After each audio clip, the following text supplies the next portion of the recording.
ओ नालायक हो, क्या मैंने तुम्हें 120 बरस में सिर्फ यही सिखाया?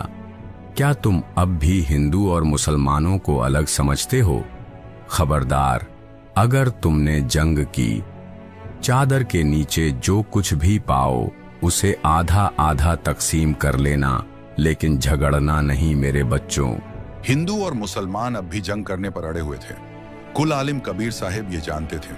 वह फूलों पर लेट गए और दूसरी चादर से अपने आप को ढांक लिया। चादर उठाओ, तुम्हें वहां मुर्दा नहीं मिलेगा।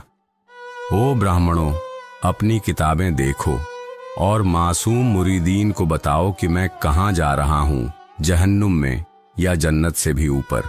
और बच्चों, जो कुछ भी तुम्हें वहां मिले उसे हिंदू और मुसलमानों में आधा आधा बांट लेना और झगड़ना नहीं। सबकी निगाहें आसमान की जानिब उठ गईं, जहां नूर का एक अजीम गोला धीरे धीरे बुलंदियों की तरफ रवां था। वह मंजर ऐसा दिलकश था कि पलकें झपकाना भी गवारा न था। जब वह नूरानी मंजर ओझल हो गया तो निगाहें फिर उस चादर की तरफ लौटीं जो अभी तक फूलों से अटी पड़ी थी। जब चादर हटाई गई तो वहां कबीर साहिब के रूहानी वजूद की शक्ल में खुशबूदार फूलों का एक अंबार था। उस नजारे ने दिलों को अजीब कैफियत से भर दिया। यह देखकर दोनों शहंशाहों की आंखें पुरनम हो गईं और वे एक दूसरे के गले लगकर फूट फूट कर रोने लगे। उनके साथ मौजूद तमाम हिंदू और मुसलमान भी एक दूसरे से लिपट गए। उनकी आहो बुका ऐसी थी जैसे किसी छोटे बच्चे के माँ बाप दोनों इस दुनिया से रुखसत हो गए। वे अपने आप को मलामत कर रहे थे कि जमीन पर अपने आखिरी अय्याम में भी वे उस पाक हस्ती को शाद नहीं कर सके। उनकी आंखों से अश्कों की ऐसी रवानी थी जैसे किसी ने बादलों का मुंह खोल दिया हो। हिंदुओं ने एक चादर उठाई और मुसलमानों ने दूसरी।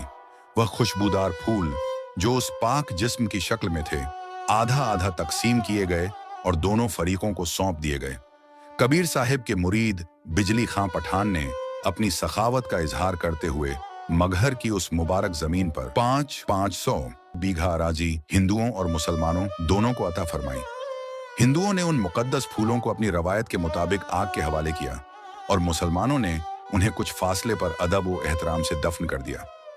बिजली खां पठान ने वहां एक यादगार तामीर करवाई जो एकता और मोहब्बत की अलामत बनी। उस यादगार में हिंदुओं के लिए एक मंदिर था जहां उन्होंने अपनी धार्मिक रसूमात अदा की और मुसलमानों के लिए एक मस्जिद जहां उन्होंने अपनी मजहबी रवायत के अनुसार आखिरी रस्म अंजाम दी। उस मंदिर और मस्जिद के बीच एक छोटा सा दरवाजा था और वहां किसी किस्म की कोई रुकावट या पाबंदी न थी। हर कोई अपनी मर्जी से किसी भी इबादत गाह में जाकर अपनी अकीदत का इजहार कर सकता था।